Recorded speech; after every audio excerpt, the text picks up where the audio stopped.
શાસ્ત્રોને જાણી ભગવત સેવામાં અગ્રસર થવું. ગોપાલાલજીની એ દિવ્ય પરંપરાના આપ સકલ સૃષ્ટિ, પણ એ પરંપરાના મૂળમાં જ્યારે આપણે જઈએ છીએ કે જે કલ્પ વૃક્ષ ઉપર ફલ રૂપે શ્રી ગોપાલલાલજી બિરાજે છે, એ કલ્પ વૃક્ષના મૂળમાં જ્યારે આપણે જઈએ છીએ, એ વલ્લભાચાર્ય જગતગુરુ મહાપ્રભુજીની પરંપરા, અને એ પરંપરા શ્રી વલ્લભ કલ્પ દ્રુમ ફલ્યો ફલ લાગ્યો વિઠ્ઠલેશ. એ કલ્પ વૃક્ષ જગતગુરુ શ્રી મહાપ્રભુજી અને આપનો પ્રગટિત આ પુષ્ટિ માર્ગ, અને એ પુષ્ટિ માર્ગમાં આ મણિરૂપ શ્રી ગોપાલલાલજીનું આ દિવ્ય ચરિત્ર, આ એમનો દિવ્ય પંથ. કારણ કે વચનામૃતોમાં અનેક વાર ગોપાલલાલજી અમારો પુષ્ટિ માર્ગ એમ કહીને એ પુષ્ટિ માર્ગને વારંવાર આપ સૃષ્ટિની આગળ પ્રગટ કરી રહ્યા છે. અને એટલા માટે જ્યારે જ્યારે વચનામૃત વાંચીએ ત્યારે આપણને એક આનંદ થાય કે આ સકલ સૃષ્ટિ અને પુષ્ટિ સૃષ્ટિ જુદી નથી, પણ પુષ્ટિ સૃષ્ટિની જ આ કલ્પ વૃક્ષની જ એક શાખા આપણી આ સકલ સૃષ્ટિ છે. જે રીતે આપના વચનામૃતોમાં, કારણ કે જ્યારે યમુનાજીના ગુણગાન કરવા માટે જ્યારે મળવા આવ્યા ને, અને આપ જે સુંદર રીતે કથા સકલ સૃષ્ટિમાં કરીને પીરસે છે, એમણે પોતે પણ સાથે હતા અને બધા ટ્રસ્ટીજનો પણ હતા. અને જ્યારે યમુનાજીની વાત કરી ત્યારે મેં ગોપાલલાલજીના પ્રથમ વચનામૃતને જ યાદ કર્યું. મેં ગિરિરાજજીના એ પ્રસંગને યાદ કર્યો, ગોવિંદલાલજીના, કે જેમણે ગિરિરાજજીનું સ્વરૂપ આપણને બતાવ્યું કેટલું કોમળ છે. અને ત્યારે યમુનાજીના ગુણગાન ગાવાનો ઉત્સાહ અનેક ગણો વધી ગયો. 45 વચનામૃતમાં શ્રી ગોપાલલાલજી જે રીતે શાસ્ત્રોનું દોહન કરી નવનીત રૂપે આપણને પુષ્ટિ માર્ગ બતાવી રહ્યા છે, એ અદ્ભુત છે. પ્રથમ જ વચનામૃતમાં જ્યારે ગુણગાન કરવા માટે પ્રારંભ કરવા જઈ રહ્યો છું યમુનાજીના, ત્યારે શરૂઆત જ આપશ્રીના વચનામૃતથી જો કરું, પ્રથમ વચનામૃત ઉત્થાપન સમયમાં આપશ્રી બિરાજ્યા છે એકાંતમાં, અને સોરઠના વૈષ્ણવ આવીને સન્મુખ બિરાજ્યા છે. અને ત્યારે આપ સહજ, આપના મુખમાંથી સહજ વચનામૃત, દેખો આપણે ત્યાં ઉપદેશો કરતા વચનામૃતોની મહત્તા વધારે. હિન્દુ શાસ્ત્રમાં પણ તમે જુઓ, સભાગત ઉપદેશો ઓછા છે, નીચ બેઠકોમાં થયેલા વચનામૃતો અધિક છે. આપશ્રી ની સન્મુખ વૈષ્ણવ બિરાજ્યા અને આપશ્રીના સહજ વચનામૃતો, આચાર્યોના વચનામૃતો એ દિવ્ય અને અલૌકિક હોય છે, ગૂઢતમ હોય છે. જેમ એક નાનકડા બીજમાં આખું વૃક્ષ છુપાયેલું હોય, ફળ અને ડાળીઓ છુપાયેલી હોય, પણ નાનકડું બીજ જોઈને આપણને ખ્યાલ ના આવે, એમ આપના વચનામૃતો પણ બીજ જેવા છે, જેમાં સકલ શાસ્ત્રોના સાર છુપાયેલા હોય. એક જ વાક્યમાં પહેલા વચનામૃતમાં યમુનાજીનું તો સ્મરણ કરે છે, પણ યમુનાજીથી પહેલા શ્રી મહાપ્રભુજીનું સ્મરણ કરે છે. આપના વચનામૃત મુખમાંથી કેવા સુંદર સર્યા, કે આ માર્ગમાં કેવા ભગવદીઓ છે, કેવા વૈષ્ણવો આજે પણ ભૂતલ પર છે, કે જેમના ઉપર આચાર્ય ચરણ શ્રી વલ્લભની એવી કૃપા થઈ છે કે આજે પણ એમને શ્રીનાથજીના સ્વાનુભાવ થઈ રહ્યા છે. શ્રી મહાપ્રભુજીની કૃપાને શ્રી ગોપાલલાલજી સ્મરણ કરી રહ્યા છે કે આ ભૂતલ પર એવા જીવો છે કે જેમના પર વલ્લભની એવી કરુણા થઈ છે.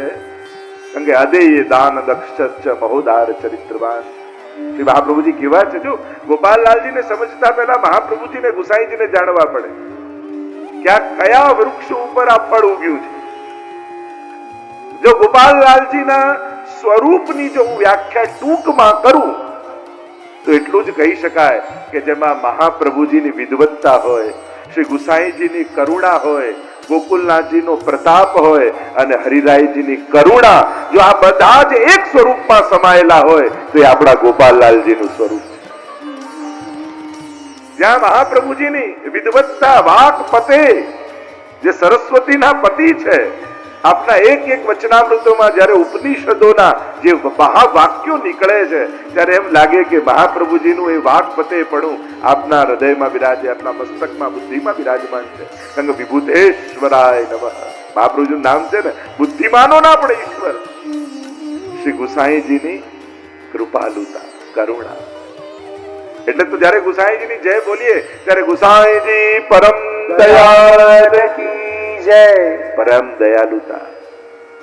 અને એટલે તો આગળ જયારે કાનદાસજીની વાર્તામાં આપણે વાંચીએ છે કેવી કૃપા એમના પર છે. માંડવી રહેતા અને રાજાનો પ્રકોપ થયો, અમને તો દંડ કરો, કોડા મારો. અને મનનદાસજી પર જે કૃપા થઈ, આપે જાતે આપને આપ ખીચડી સિદ્ધ થઈને બિરાજી ગઈ, આખો જે પ્રસંગ છે, કેવી દયાલુતા. જો ફળ સિદ્ધ આપ કરાવે પણ સાધન પણ આપ જ સિદ્ધ કરી આપે છે. આ કરુણા પ્રભુની ને ગુરુની કૃપાલુતા, દયાલુતા ક્યાં છુપાયેલું છે? આપણે બધા છે નિસ્સાધન છીએ. ફલ તરફની દ્રષ્ટિ સર્વોત્તમ ફલ તરફની છે, પણ ઉત્તમતા પામતા પહેલા સાધનો પણ સર્વોત્તમ હોવા જોઈએ, તો સર્વોત્તમતાની પ્રાપ્તિ થાય.